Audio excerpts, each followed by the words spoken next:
কল্লা দুখণ্ডিত করে দিবা, বলুন নাউজুবিল্লাহ। মূর্তি রেহে বলে। এখন রাত্রের বেলা চলে আসছে, ছেলে সংগোপনে মূর্তিটাকে নিয়ে একটা মরা কুকুরের সাথে গলার মধ্যে রশি বেঁধে আবার মাথাটা নিচের দিকে দিয়ে আর মরা কুকুরটাকে ঠ্যাঙ্গের সাথে বাইদা তলোয়ারটা রাইখা চলে আসছে।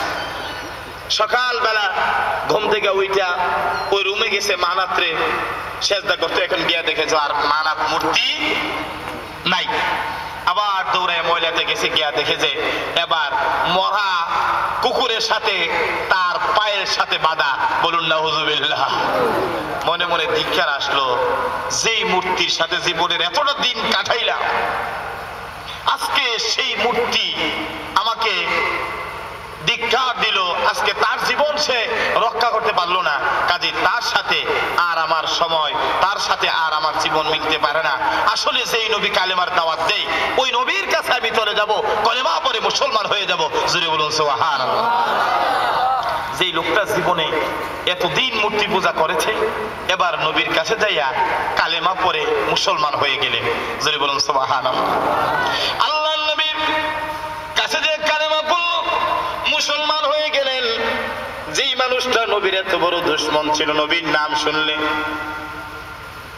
শুনতে পারতো না, বিভিন্ন সময় দুশমনি করত, আজকে আসে আমর ইবনে জামহু, আমার নবীর কাছে কালেমা পড়ে মুসলমান হয়ে গেল, ছেলে মুসলমান হয়ে গেল, স্ত্রী মুসলমান হয়ে গেল। আল্লাহর কুদরত বোঝা যায় না। কিছুদিনের মধ্যে উহুদের যুদ্ধের ময়দানে ডাক পড়ে গেল, ছেলেরা রওনা হলো, কিন্তু সে তো একটা পা খুঁজা, ভালো করে হাঁটতে পারতো না। ছেলেরা যুদ্ধের ময়দানে যাবে, আল্লাহ নবীর কাছে খোঁড়া পা নিয়ে আমার নবীর কাছে হাজির হয়ে গেল।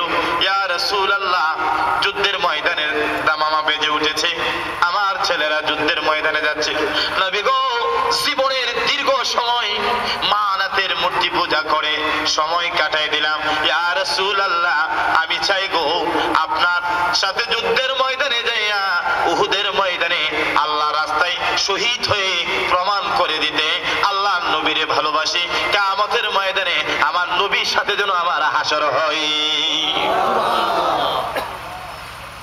ছেলেরা বলল, হুজুর আমার বাবা তো হাঁটতে পারে না, সে কি যুদ্ধ করবে? আল্লাহ নবীর কাছে পারমিশন চাইলেন। আমার নবী বললেন, হে ছেলেরা, তোমার বাবা যদি এই খোঁড়া পানিয়া জান্নাতে যেতে চাই, তোমাদের কোনো আপত্তি আছে না? বলে না। নবী পারমিশন দিয়া দিলেন। ছেলেদেরকে নিয়ে আমর ইবনে জামহু উহুদের ময়দানে চলে গেলেন। যুদ্ধের দামামা বেজে উঠল প্রচন্ড ভাবে। এমন সময় আল্লাহর দরবারে দোয়া করে নিলেন রব্বুল আলামিন, এই যুদ্ধের ময়দান থেকে আমি আর আমার আহালদের কাছে ফিরতে চাই না।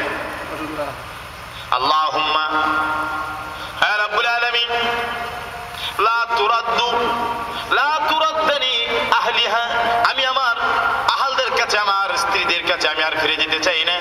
এই উহুদের ময়দানে যেন আমার শহীদ হয়, আমি যেন কিয়ামতের ময়দানে শহীদদের সাথে উঠতে পারি। আল্লাহ তুমি কবুল করে নাও, বলুন সুবহানাল্লাহ। আমরাও আসে, তারাও আসে। সবে মাত্র মুসলমান হইল, বলল, ইয়া রাসূলুল্লাহ আমি মুসলমান হওয়ার আগে আমার জীবনের সবচাইতে বড় শত্রু ছিলেন আপনি। আপনার নাম যখন আমার কানে আসতো, আমি কান চেপে তুলা দিয়ে ধরে রাখতাম, নবীর নাম না জেনে আমারে কোনো জাদু করে ফেলে। নবী গো, এই কালেমা পড়ার পরে এই পৃথিবীতে সবচাইতে মুহাব্বত, সবচাইতে ভালোবাসার মানুষ হলেন নবী আপনি। আপনার জন্য আমার জীবনকে উৎসর্গ করে দিতে রাজি আছি। আমর ইবনে জামহুর কথা শুনে আল্লাহর নবী খুশি হয়ে গেলেন, বললেন, তোমাকে উহুদের ময়দানে যাওয়ার পারমিশন দেওয়া হলো। ছেলেদেরকে নিয়ে উহুদের ময়দানে চলে গেলেন। যুদ্ধ কঠিন ভাবে শুরু হয়ে গেল। এক পর্যায়ে সাহাবায়ে কেরামরা পাঁচ পা হতেছিলেন। আমর ইবনে জামহু এবং তার ছেলেরা আমার নবীর চতুর্পাশে দাঁড়িয়ে গেল। তীরগুলো সামনের দিক থেকে আসতেছে। আল্লাহর নবী সামনে দাঁড়িয়ে গেলেন। নবী গো, আপনি নবীর জন্য উহুদের ময়দানে জীবনটা দিয়ে প্রমাণ করতে চাই, ইয়া রাসূলুল্লাহ, আমি মুগ্ধা ভালোবাসি না, এই কলিজার মধ্যে আপনি নবীর মহাব্বত। তীরগুলো আসতেছে, ডাক দিলেন মুসলমানদেরকে, সাহাবায়ে কেরামদেরকে ডাক দিলেন, সাহাবায়ে কেরাম, উহুদের ময়দানে আল্লাহ নবী থেকে তোমরা দূরে সরে যেও না। যদি নবীর মহাব্বত থাকে আমার নবীর সামনে এসে দাঁড়িয়ে যাও। একটা তীর, একটা আঘাত যেন রাহমাতুল আলামিন নবীর গায়ে না লাগে। আল্লাহর নবীর সামনে আমর ইবনে জামুহ তার ছেলে সহকারে দাঁড়িয়ে গেল। আরো কয়েকজন সাহাবী নবীর চতুর্দিক